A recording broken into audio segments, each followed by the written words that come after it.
Okay, the next big Total War, I guess you could say historical level announcement, not the next title, but definitely the next in the new Total War Saga series, Thrones of Britannia.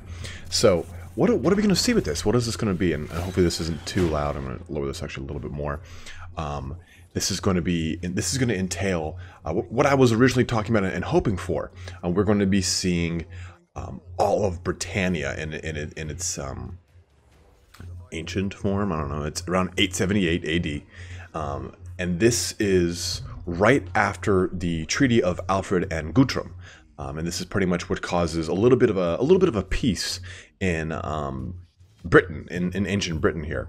And what's important here is you've got a lot of factions involved in this, and who is really involved? I mean, you've got the Danes in the east. They're pretty much controlling almost the entirety of England at the time. You know, they've got Northumbria. They have pretty much what they call Danelaw, which is the portion of England, old England, ruled over by the Danes, the kingdom of Guthrum. But then you've got Wessex and Mercia and Wales. Wales is separate of those two as well. You've also got Strathclyde or whatever, however you want to pronounce it. I'm terrible at those names. I'm so sorry if you are from any part of the British Isles and you are just rolling your eyes right now. I'm going to restart this so you guys have something to watch while I'm talking. But that's in the northern kind of Pictland area. But you also have what we've also talked about. You know, the ancient Gaelic kingdoms. You've got your Connacht, you've got your Leinster, you've got your Munster, you've got your Ulaid.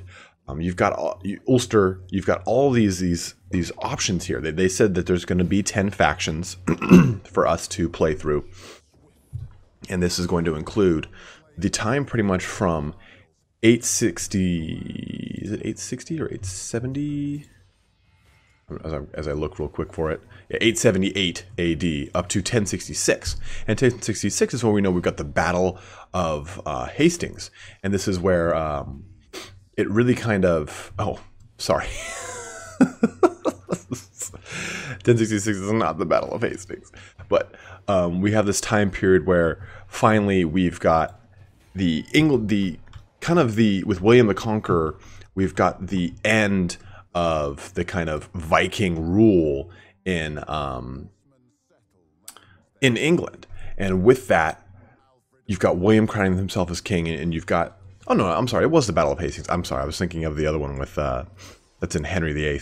But this is where William defeats Harold, and we've talked about before, and that's what kind of helps to begin the full unification, the Norman conquest of England.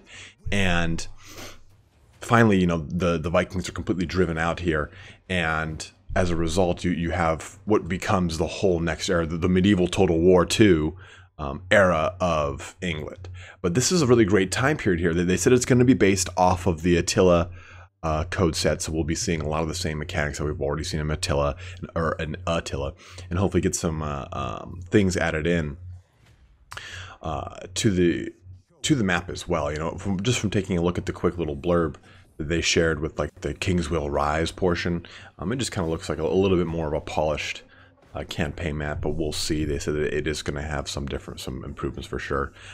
They did say we'll be seeing gameplay around spring of 2018, but we're not really sure when we'll get a release date just yet. But there's a lot of great, exciting things here. You can do quite a bit with this era. You know, Alfred the Great here is a really big driving force behind the eventual unification of England. So you've got all these, you got the Danelaw and Daneland, like I was saying, you got the Saxon law, West Saxon law, you've got Mercian law. So it's a pretty crazy time. And if you want to get a really good idea of what this time looks like, they even open up the video talking about Ragnar Lothbrok. So you can go watch Vikings on the History Channel. Or if you want to get an idea of this exact time period, The Lost Kingdom, or The Last Kingdom on Netflix, takes place slightly before 878, then slightly after. So you have a good beginning and after there.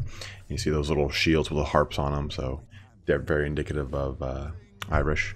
But the ancient Gaelic kingdoms, I mean, that was kind of weird. But definitely excited for this, guys. I really enjoy this time period. I've watched both those shows and I really dig them. English history in general is very, very interesting to me, which originally started off as a weird Roman colony and eventually became the biggest empire in the world at its height. Is a pretty amazing, rich history. But I wanted to get a quick video up here to just kind of go over that announcement. Sorry about the flip up there with the Battle of Hastings.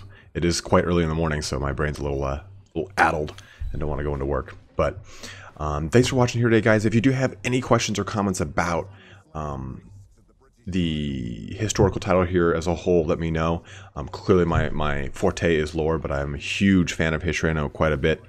Gobble King and I will actually be doing a historical kind of historical slash Warhammer Fantasy kind of crossover podcast here this week, where we discuss kind of some historical themes of both armies and, you know, where we think the motivations are and so on and so forth. But if you do have any kind of additions you want to make to this, do let me know. Anything you guys know from the actual history of the time, love to just kind of have it floating around the comment section. Have a good one and take care.